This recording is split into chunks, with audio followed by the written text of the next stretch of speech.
Go. All right. Yes. Oh, Ayana saying dark and rainy too. Yeah, it can be cozy for sure. Taylor saying here and above ground doing shut up and write. Nice. Barb, happy to be here. Taylor, and job hunting. Oh, yeah. So I don't know where you live, but in this part of the world, because I know it's a different season for those of you in the Southern Hemisphere, we are losing our leaves over here, right? And so we've got all the colors changing. And this is what we do as humans too during the autumn, if you're in the autumn phase of your part of the planet. So we have spring where we're growing and outwardly expanding. And then we have summer where the fruits are coming to fruition. And then we have the harvest season. And then as the fruits, the plants have done their job, they've gone and reproduced and all that, then the energy draws inward. That's why the leaves fall, right? The tree goes, I'm going to take some energy inward. We can lose some of the leaves for now.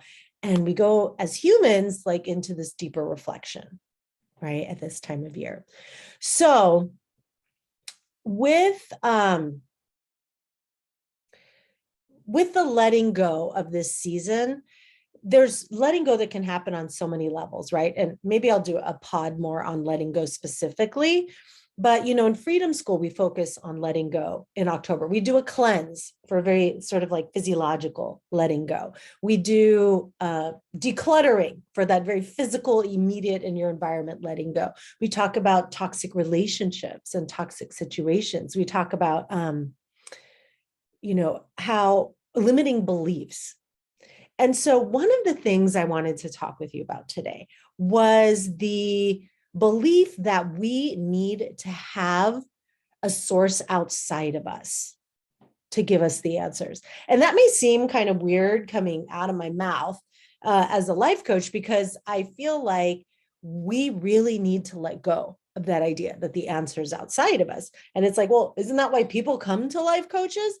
But here's the deal. No, like a properly trained coach, and I think a very skilled therapist or a professor or a spiritual guide will help you realize that you have that wisdom within you, right? And so that's what I really wanted to talk about today, was this kind of tendency I see for people to really want to look externally. And this makes sense, right? Because in our culture, in the United States, at least, what I can speak to is that we're taught that happiness is outside of us. The answer is with someone more wise. You're not enough. You don't know enough. You don't have enough. You need to like more in order to have that, right?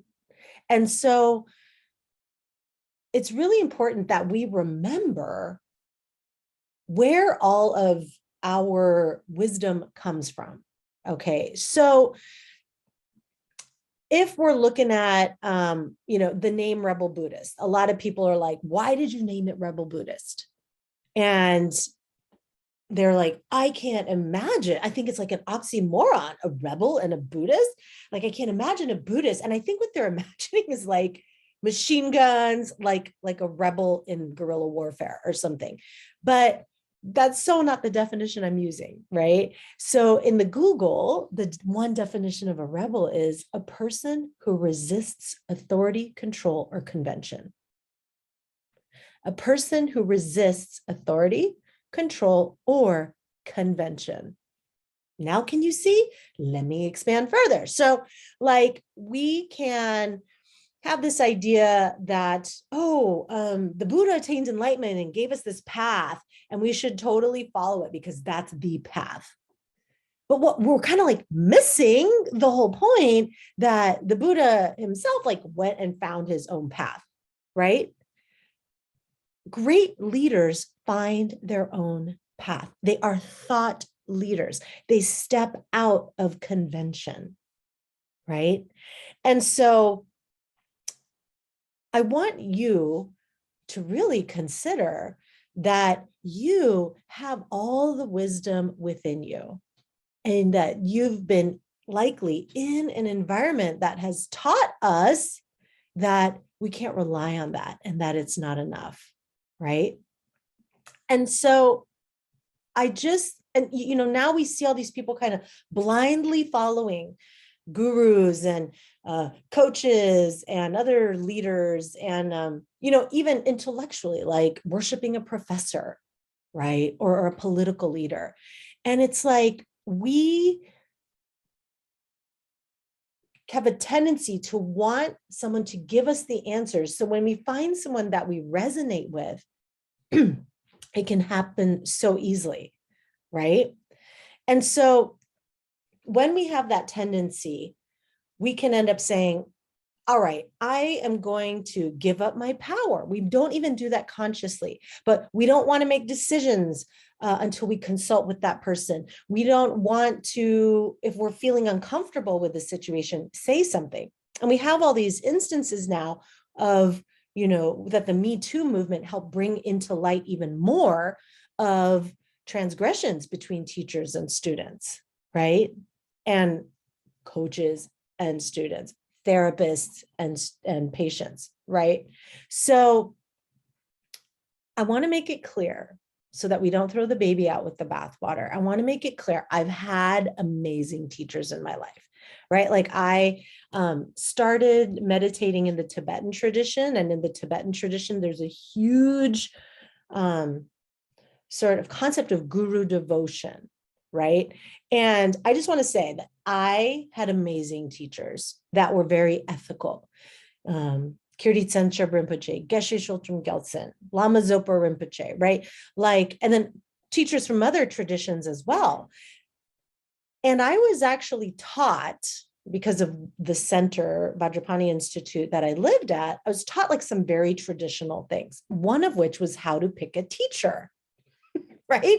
And I was like, oh, you don't just like pick someone you like. And they're like, no, it's like a thing. You have to like really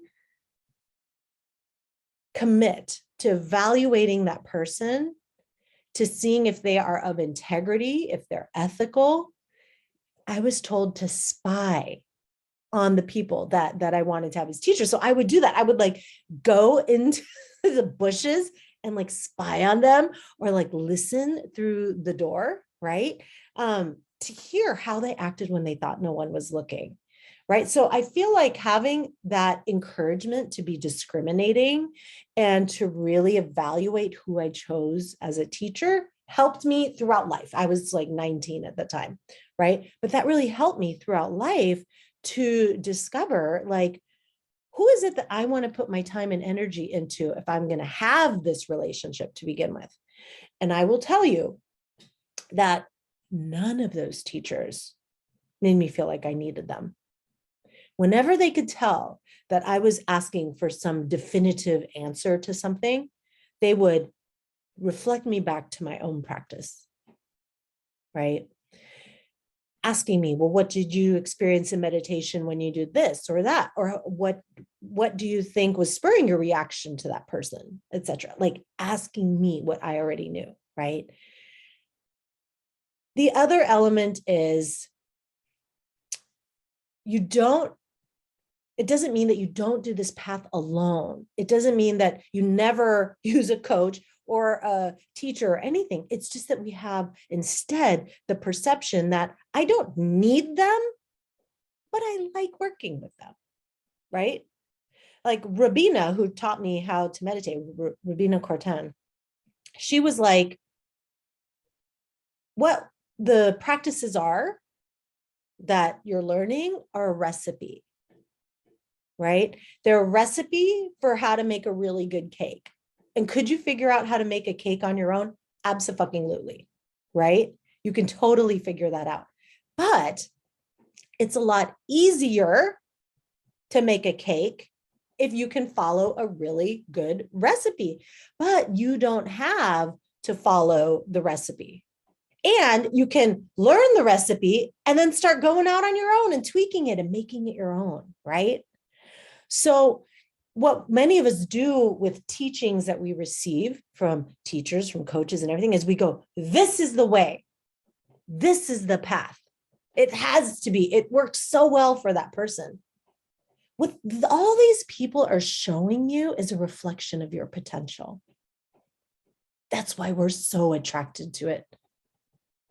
Ultimately, in my opinion, is we're like, oh, I want that. And it helps us realize that is possible for us. And we need to remind ourselves we don't need to follow that same exact path. One thing that really attracted me to Buddhism, being a rebel myself, was the candor and the confidence with which he said, just try what I did. And if you find it doesn't work, no worries. He wasn't like, try, if you don't like it, something's wrong with you, right? It was like, this is what I found works for me. And I think it works for a lot of people, but if it doesn't work for you, that's okay too. You can still find your own path, right? If y'all haven't read Siddhartha, you have to read Siddhartha. Great book, Hermann Hesse, right? So classic.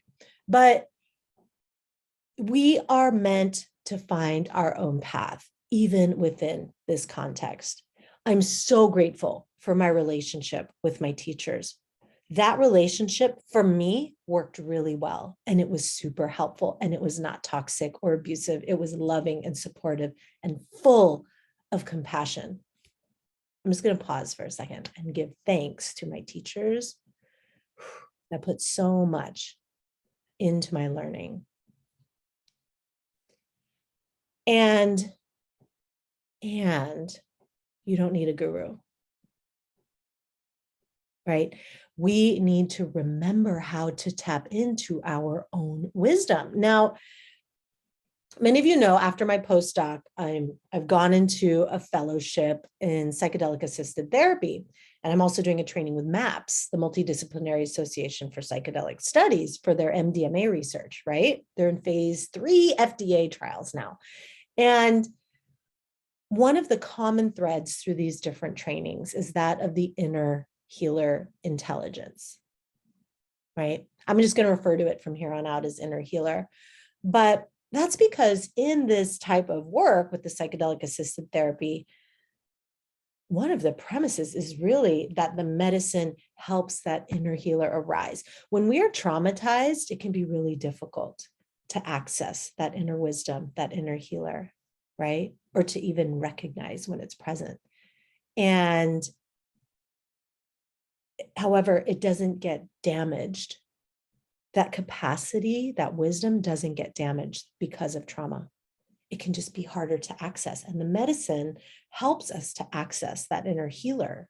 And the assumption is the things that arise in the order that they arise are exactly the things that need to happen to heal.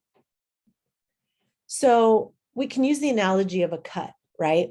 Like when I'm working in the ER and someone comes in with a laceration, I can remove the barriers to healing. I can remove the debris, the dirt, right? I can irrigate it really well. I can provide optimal conditions for healing. I can like approximate the wound edges. But I don't sit there and go like, oh, look at me. This is why you're healing, right? It's like I provided the conditions. And then the body is always moving towards healing, right? We see that whenever we have a simple cut, the body moves towards healing. The psyche does the same thing. It is wanting to move towards healing. This is its inherent tendency, right? We want to move towards wholeness, towards integration. We already are resourceful and whole. We need to remove the obstructions to that, the obstacles, right? So we have a natural tendency to do that. And in our culture in the United States here, we get messages from the media and all kinds of shit telling us that we can't trust that, right? And in many traditions, like you're told you're born flawed, right? So not true. We are already creative, resourceful, and whole. Our body moves towards healing. Our mind moves towards healing. We don't have to do it alone. We can have teachers, we can have coaches, we can have all that, right? But we have to remember we don't need that. And that while we're working with someone, we should be noticing those shifts in us that help us feel that ZG that I talk about all the time, right? That radiant inner confidence. So you may choose to follow a teacher your whole life. I've had clients that work with me for over 10 years now. And if you choose to work with someone for that long, you should be growing over time, learning new skills, seeing real change, right? And not being told that you need them, right? I like to think of the support we receive on our path as providing the optimal conditions, like what I was talking about with the wounds, right? With the wound healing. Pick people that help provide the optimal conditions, right? So there's a Chinese medicine proverb, right?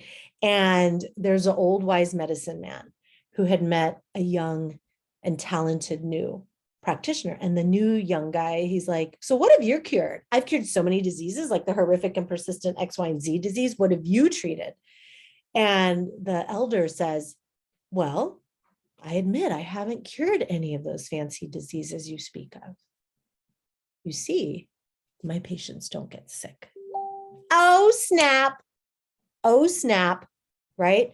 A good medical practitioner helps you to not get sick, right? So they don't make their living off of curing disease after disease in their patients. Similarly, I believe that any coach or spiritual teacher / guru helps you to learn the skills to be able to implement on your own and over time. And if you have that relationship, it's because you love it, you grow from it, you flourish from it, you like it, not because you need it, right? I always have a coach. I may think I need a coach because when I don't have a coach, I don't do as well with my like productivity and managing my mind and stuff, but that's not true. The coach just makes it easier. Having that space where I meet with someone on a regular basis provides the optimal conditions, right? I could do without, but it would be a bit more work, just like following the recipe versus making a cake on your own from scratch without ever having done it before, kind of thing, right? So my coaches always ask me if I'm coming to them with like, give me the answer, please. They're like, well, what do you think you should do? Right. And I'll admit, on the other end, as a coach, when my clients really want to give advice, I ask, like, if you knew the answer, what would that be? Now, that doesn't mean we don't give practical advice and stuff like that, but really, we need to start practicing trusting our own intuition, following our own inner wisdom, right? This innate capacity of ours, we can really see it when we also stop resisting what is.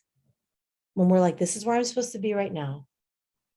What's available to me? Then we can more easily access our wisdom, right? So, we want to think about when did I last listen to that inner wisdom, that still small voice, and follow it, right? Like I think of examples where I averted danger because I followed my inner wisdom, right? It was like, holy shit, if I didn't listen to my inner wisdom, then I'd have been fucked, right? I'd have totally been screwed and like gone down that particular alley and who knows what would have happened, for example, right? I can also think about when I was supposed to have, or when I heard that still small voice and didn't listen to it. And what happened, right? It was difficult. It was like, in hindsight, could see, oh, that's what my voice was saying. I knew it. Shouldn't have stayed in that relationship, for example, or something like that, right? It was like, but we need to practice listening because otherwise we don't trust it, right? So think about, when were the times that you listened to your inner wisdom? How did that show up for you? For some people, it's a thought. For some people, it's a image. For some people, it's a somatic sensation in their body. And remind yourself of how well things went when you listened to that. And then think about when you didn't listen to it and what happened, right? What happened when you didn't say, wait, what? What should I be doing or not doing instead? And what came from that as well, right? So that's how we learn. We start experimenting with listening to our inner wisdom. And that's how we build that ZG, that radiant inner confidence that this is our truth. Your body knows better than any part of you what is true. Right? This is why, like, Martha Beck teaches the body compass, because our brains can get all distracted by future thinking, by reshaping the past and how we thought that should have gone, by getting stuck in thought loops, but our body is so present in the here and now. And that's why so much of meditation is also like grounding and being present. And we have mindfulness of the body as one of the 4 foundations of mindfulness, right? So I want to close by reading a poem by Maria Sabina. So I don't know if you know who Maria Sabina is. She is one of the, she was the first contemporary Mexican curandera, or sabia, one who knows, that allowed Westerners to participate in the velada, which is their healing ritual where participants ingested psilocybin mushrooms.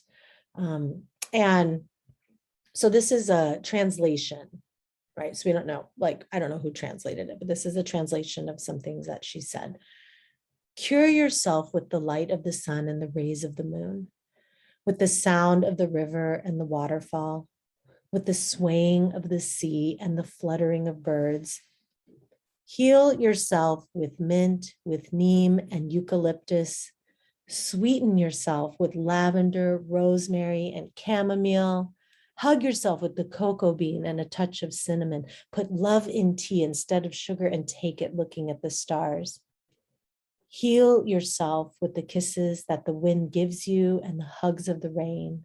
Get strong with bare feet on the ground and with everything that is born from it. Get smarter every day by listening to your intuition, looking at the world with the eye of your forehead. Jump, dance, sing so that you live happier. Heal yourself with beautiful love and always remember, you are the medicine. So how can we start cultivating this ZG, this inner radiant confidence that we all have that's innate in us? It's our birthright, right? We listen to it, okay? So think about, is there a place in your life right now that you're giving up your power? And what is your inner wisdom trying to tell you, right? You are the medicine. You are your own guru. You don't need no stinking guru, right? So let's remember that as we go out. Watch where you might be giving up your power. With a lot of people, it's also it can be something like psychedelics. They're like, I need this to have spiritual insight, right? All of these things just provide optimal conditions to access what we already have access to and that we can access on our own, okay? Okay, my friends, I love you so much. Have an amazing rest of your week. If you want to join us in Freedom School for this whole letting go season, go to joinfreedomschool.com. We're going to be starting our cleanse pretty soon. It's going to be awesome. I would love for you to be there and join us and participate in all of this amazing letting go that we're going to do, okay? I'll see you. Joinfreedomschool.com. Bye, y'all. Ciao.